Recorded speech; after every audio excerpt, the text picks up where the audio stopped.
What happens when one of the most controversial figures in modern celebrity culture sits down across from a host who refuses to play nice? What happens when the polished image, the carefully rehearsed talking points, and the victim narrative all crumble under the weight of a single, simple question? It only took 31 seconds. 31 seconds from the moment Bill Maher leaned forward in his chair and asked that question. 31 seconds before Meghan Markle's composure shattered completely. 31 seconds before security had to be called onto the set of a late-night talk show for the first time in its entire history. This is the interview that was never supposed to air. The confrontation that publicists tried desperately to bury. The moment that revealed what happens when someone so used to controlling every narrative walks into a room where the rules suddenly change. Let us start from the beginning. The audience was buzzing that night. The studio was packed to capacity, every single seat filled with people who had waited months for tickets. They knew something special was coming. The booking had been announced just 2 weeks earlier, and the internet had immediately erupted. Everyone was curious about what would happen when these two very different personalities finally sat down across from each other. Bill Maher walked out onto the stage with his usual swagger. He greeted the crowd, made a few jokes about the week's political chaos, and then settled into his chair behind the desk. "My first guest tonight needs no introduction," Bill said, looking directly into the camera. "She's a former actress, a duchess, and according to some people, either the most unfairly treated woman in the world or the architect of her own problems. Please welcome Meghan Markle." The applause was immediate but noticeably mixed.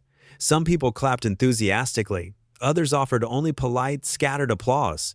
Meghan emerged from behind the curtain wearing a cream-colored designer suit. Her smile was wide and practiced, the kind of smile that has been perfected over hundreds of red carpet appearances. "Thank you so much for having me," she said as she sat down. "It's such an honor to be here." Bill nodded, but there was something in his expression that seasoned viewers would recognize immediately, a glint in his eye. He was not going to make this easy. "Well, the honor is ours," he replied. "I have to say, when my producers told me you wanted to come on the show, I was surprised. We're not exactly known for softball interviews around here." Meghan's smile flickered.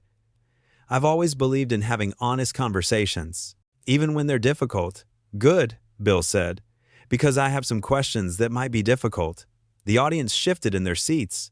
You could feel the tension beginning to build.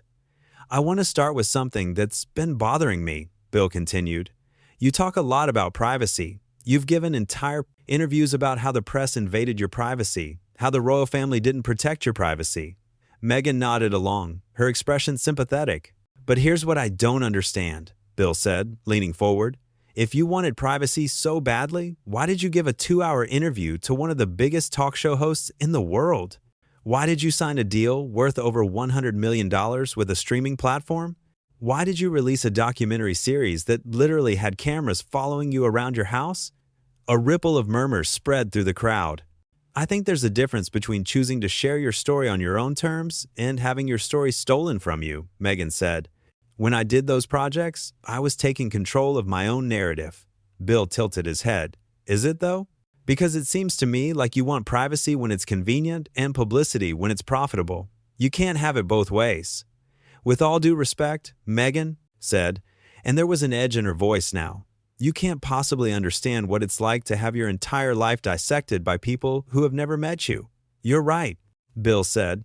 "I can't understand that specifically, but I do know what it's like to be in the public eye. I've been doing this for over 30 years. People have written terrible things about me, but you know what I learned? You develop a thick skin or you get out of the business. And one thing I've learned is that if you don't want attention, you don't do things that attract attention." Meghan shifted in her seat. Her posture had changed. The relaxed positioning was gone. She was sitting straighter now, her shoulders slightly raised, her hands gripping the armrest just a little too tightly. "I think that's an incredibly simplistic way of looking at a very complex situation," she said. "Maybe," Bill replied. "But sometimes simple explanations are the correct ones." The audience applauded. Genuine, spontaneous applause. People were agreeing with Bill, and Meghan could tell. "Let's move on to something else," Bill said. "The royal family. You've made some pretty serious accusations against them. You said someone in the family made racist comments about your son's skin color before he was born. You said they denied you mental health treatment. You said Kate made you cry over a flower girl dress. Those things happened, Meghan said firmly. I didn't make them up. I lived through them. I'm not saying you made them up. What I'm asking is this. You made these accusations in a globally televised interview watched by over 50 million people, but you refused to name the person who made the racist comment. Why? Meghan paused. Because we felt that naming that person would be too damaging to the institution. We were trying to protect them. Bill laughed. Actually laughed. Protect them? You made an accusation of racism against an entire family, damaged the reputation of every single member of that family, and then said you were protecting them by not naming names? How does that make sense? It makes perfect sense if you understand the complexity of the situation, Meghan said, her voice rising slightly. Explain it to me then. Because from where I'm sitting, it looks like you threw a grenade into a room and then claimed you were being gentle because you didn't throw 2 grenades. The audience erupted. Laughter, applause, a few gasps of shock at the bluntness of the comparison. Someone in the back row let out a loud whistle of approval. Meghan's face had changed now. The practiced smile was completely gone. In its place was something harder, something closer to genuine anger. Her jaw was tight, her eyes had narrowed, and you could see her struggling to maintain whatever composure she had left. I don't think that's a fair characterization at all, she said. Fair or not, it's accurate. You can't damage people's reputations with serious accusations, and then claim the moral high ground for not damaging them more. I was sharing my truth, Meghan said, and there it was, the phrase that Bill had clearly been waiting for. Your truth, he repeated slowly. See, this is something I've been wanting to talk about for a long time. This idea of your truth versus the truth, because they're not the same thing. And somewhere along the line, we started treating personal feelings like they're equivalent to objective facts. We started acting like everyone's subjective experience is equally valid as a description of reality. And that's just not how truth works. Lived experience is valid, Meghan said, her voice taking on that slightly defensive tone that suggested she had used this phrase many times before. Lived experience is valid as experience, Bill agreed, nodding slightly, but it doesn't automatically make your interpretation of events correct. 2 people can experience the same event and come away with completely different understandings of what happened. That doesn't mean both understandings are equally true. Sometimes one person is just wrong. Sometimes one person misremembered. Sometimes one person has an agenda that colors how they see things. That's just reality. Are you saying I'm wrong about my own experiences? Meghan asked. Her voice had taken on a new quality, sharper, more defensive. I'm saying that your interpretation of your experiences might not be as objective as you think it is. And when you go on international television and make serious accusations, you have a responsibility to deal in actual facts, not just feelings. The audience was completely silent now. I think you're being incredibly unfair, Meghan said. Am I? Let's look at some specific examples. You said in your interview that you and Harry got married 3 days before your official wedding. Remember that? Meghan nodded cautiously. That was proven to be false. The Archbishop of Canterbury himself said it wasn't. True, you didn't have a legal wedding. What you had was a rehearsal of the vows. That's not, Meghan started, but Bill cut her off. And you said you had no help preparing for royal life. That nobody taught you how to curtsy, that you were basically thrown into the deep end with no support. But multiple sources, including people who work directly with you, have said that's not true. They said you received extensive briefings, had staff members dedicated to helping you adjust, and sometimes refused help that was offered to you.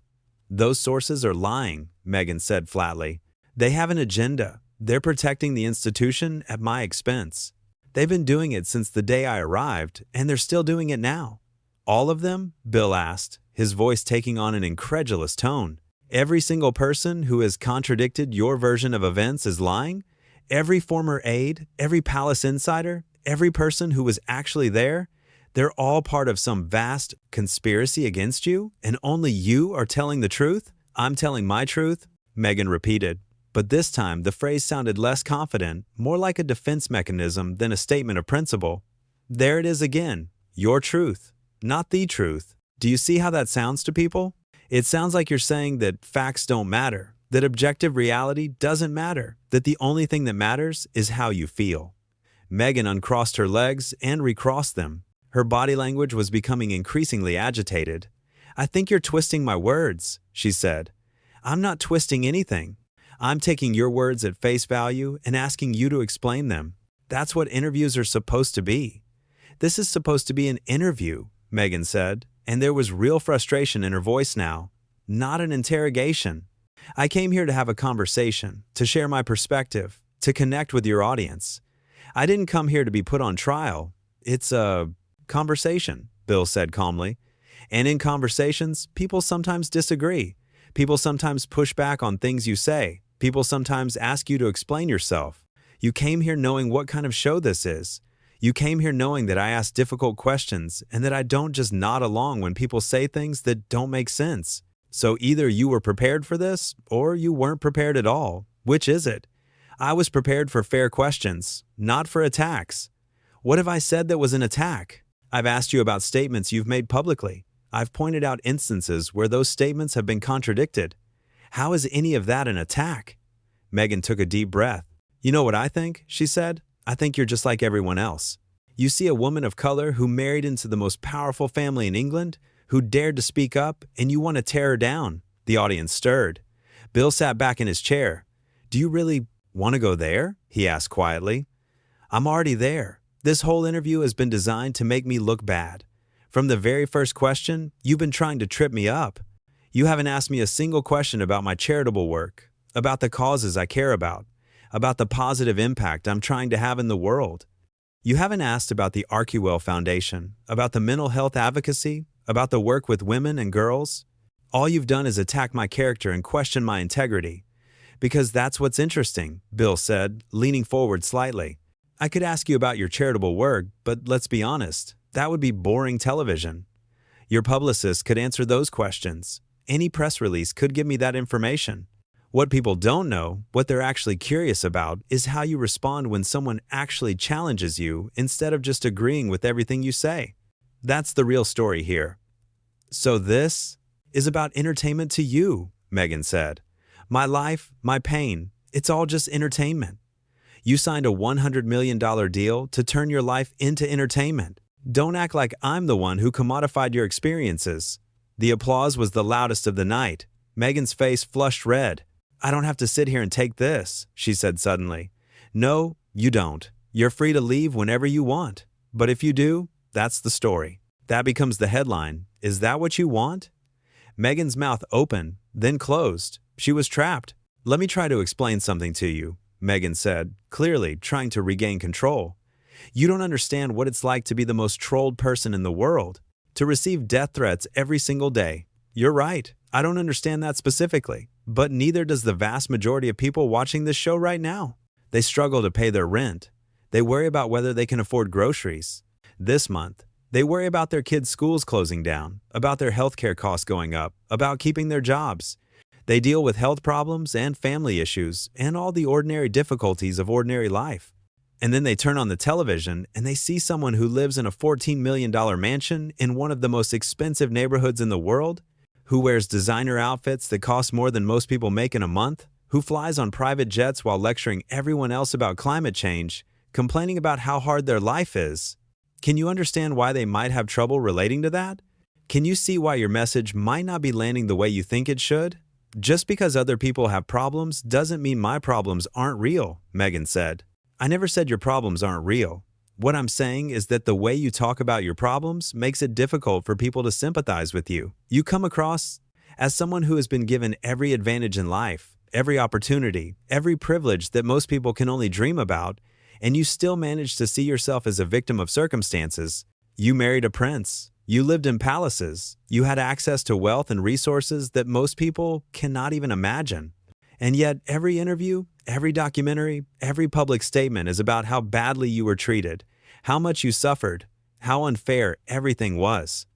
Because I have been victimized, Meghan said, and now her voice was definitely raised. The microphone picked up every edge, every vibration of emotion. The press has victimized me. They printed lies about me every single day. The palace has victimized me. They threw me to the wolves and refused to defend me. People like you have victimized me. You sit there in your chair with your smug attitude and you tear people apart for entertainment. Bill's eyebrows rose. People like me. What does that mean? Talk show hosts? What exactly are you accusing me of? Meghan's eyes widened slightly. She realized she had stepped too close to a line. I just meant people in the media. That's all I meant. Because it sounded like something else. It sounded like you were making some kind of generalization about me. I wasn't? You're twisting my words again. I'm asking you to clarify, because you've built your entire public image on calling out prejudice. So when you start throwing around phrases like people like you can't be surprised when someone asks what you mean. Meghan was visibly struggling. You're trying to make me look like a hypocrite, she said. I'm asking you questions. If the answers make you look like a hypocrite, that's not my fault. This interview is over, Meghan said suddenly. The words landed like a bomb. A few people gasped. Are you sure you want to do that? Bill asked. I'm not going to sit here and be attacked, Meghan said. She was already shifting as if preparing to stand. I haven't attacked you. I've disagreed with you. I've challenged your narrative. And the fact that you can't tell the difference is actually kind of the whole problem. Meghan froze. What is that supposed to mean? She asked. It means that you've become so used to everyone agreeing with you, to everyone validating your feelings, to everyone telling you that you're right and everyone else is wrong, that you've forgotten what a normal conversation looks like. Normal conversations involve disagreement. Normal conversations involve people challenging your ideas and expecting you to defend them. Normal conversations don't end just because someone asks you a question you don't want to answer. You've surrounded yourself with yes people for so long that you've lost the ability to handle any kind of pushback at all. Meghan slowly lowered herself back into the chair. But something had changed in her demeanor. She was no longer trying to appear calm and collected. She was no longer performing for the cameras. She was simply reacting, letting her real emotions show through for the first time all evening. You don't know anything about my life, she said quietly. You're right. I only know what you've chosen to tell the world, and what you've chosen to tell the world is a story in which you're always the victim, everyone else is always the villain, and anyone who questions any part of your narrative is automatically acting in bad faith. Meghan stood up. This time, there was no hesitation. I'm done with this, she said. I came here in good faith to have a conversation, and instead, I've been ambushed. You haven't been ambushed. You've been interviewed. There's a difference. No, this was a setup from the beginning. I didn't make you look like anything. You made yourself look exactly how you look. I just asked questions. Your answers did the rest. Meghan's face was flushed now, her composure completely gone. She looked around the studio one more time. You will regret this, she said. The words came out low and hard. It was a threat. Bill's expression didn't change. That sounded like a threat. Do you want to clarify what you meant? I meant that the truth will come out. People will see what kind of person you really are. I think people can already see what kind of person I am. I'm a person who asks questions. Is that really so terrible? Meghan turned and began walking toward the wings. You're just going to walk away? You're not even going to say goodbye? Bill called after her. Meghan stopped. She turned back. Goodbye, Bill, she said, and the way she said his name made it sound like a curse. I hope you're happy with yourself. I'm always happy with myself when I do my job honestly. You should try honesty sometime. That was the final straw. Meghan's face contorted with anger. She took a step back toward Bill, and for a moment, it seemed like she might actually confront him in front of all these people. You are the most disrespectful, the most arrogant, the most, she sputtered, searching for words. Careful, Bill said, holding up a hand. Whatever you're about to say, remember that millions of people are watching. She seemed to remember, suddenly, where she was, who was watching, what this would look like tomorrow. Security. Someone called from the wings. We need security on set. The moment the word was spoken, the atmosphere in the studio changed completely. What had been a tense interview became something else entirely. Two security guards in dark suits appeared from the side of the stage, moving quickly but not running. Their presence transformed the energy of the room. This was no longer just an uncomfortable celebrity interview. This was an incident. This was something that would make headlines. Meghan saw them coming and immediately understood how this would look. Her eyes widened. Her posture changed. She held up her hands in a gesture of surrender or defense. It was hard to tell which. I wasn't going to do anything, she said quickly, her voice suddenly smaller than it had been moments before. I was just leaving. There's no need for this. I was just leaving. Then please allow us to escort you, one of the guards said politely but firmly. His voice was calm, professional, but it left no room for argument, and that was it. That was the moment that would define this entire evening in the public consciousness. The image of Meghan Markle being escorted off the set by security guards, flanked on either side like someone being removed from a building for causing a disturbance. Her carefully cultivated image of grace and poise completely shattered. Her reputation as a composed, dignified public figure in ruins. Everything she had spent years building, all the careful media management, all the sympathetic interviews, all the narrative crafting, undone in a matter of minutes. Bill watched her go, his expression calm but thoughtful. The audience watched too, hundreds of people sitting in stunned silence as they processed what they had just witnessed. It wasn't until Meghan had completely disappeared from view, until the curtain had stopped swaying behind her, that someone started clapping. Then another person joined in, then another and another, until the entire studio was applauding, the sound building and building, until it became a wave of approval washing over the stage. "Well," Bill said, turning back to the camera with a slight smile playing at the corners of his mouth, "that was interesting." The audience laughed, releasing the tension. "I want to say something to everyone watching at home," Bill continued, his tone becoming more serious as the applause died down. "What you just saw wasn't me attacking anyone. It wasn't me being unfair or cruel or biased. It was me doing what journalists are supposed to do, asking questions, seeking clarity, expecting people who make public statements to be able to defend those statements, not accepting convenient narratives just because they come from famous people. That's not an attack, that's accountability. And accountability is something that everyone, no matter how rich or famous or sympathetic, should be willing to accept." The audience applauded again, longer and louder this time. People were nodding their heads, turning to each other to share their reactions. "And I want to say something else," Bill added once the noise had subsided. "I don't have anything personal against our former guest. I really don't. She seems like a person who has been through some difficult times, and I have sympathy for that. But I asked her the same questions I would ask anyone who has made the kinds of public statements she has made. The same questions I would ask any politician, any celebrity, any public figure who expects to be taken seriously in the public discourse." He paused. "The difference is that most people, when faced with those questions, don't threaten me. Most people don't storm off the stage in a fury. Most people understand that being a public figure means accepting public scrutiny. And if you can't handle that scrutiny, if you can't engage with people who disagree with you without losing your composure, then maybe you shouldn't be in the public eye." The audience was on their feet now, giving Bill a standing ovation. He acknowledged it with a modest wave.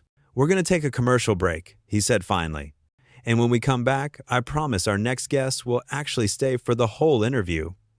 The audience laughed again, the tension in the room finally breaking completely. Back in the studio, the commercial break ended and the show continued, but there was an energy in the room that hadn't been there before. They had witnessed something unusual, something raw and unscripted. They had seen what happens when image meets reality.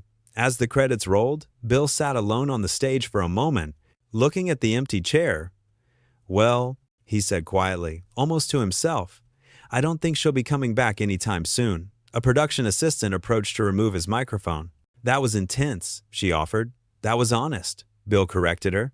"There's a difference." He stood up and walked off the stage. Behind him, the crew began striking the set, but this day would be remembered. Not because anything scandalous had been revealed, but because a simple question had been asked, and the inability to provide an answer had spoken volumes. What happens when someone used to controlling every narrative walks into a room where they have no control? Now everyone knew. The studio lights went dark. The audience filed out into the night. And somewhere, 31 seconds of footage was already being uploaded, shared, and analyzed by millions of people around the world. 31 seconds was all it had taken. 31 seconds to reveal that beneath the polished exterior, beneath the practiced smiles and the carefully rehearsed talking points, there was something much less impressive. Just an ordinary person, unused to being questioned, unable to defend her own statements, and unwilling to accept that maybe, just maybe, she wasn't always right. That was the story of what happens when we build our identities around narratives that can't withstand scrutiny. The story of what happens when we finally encounter someone who refuses to play along. The lights were off now. The studio was empty. The night was over. But the conversation was just beginning.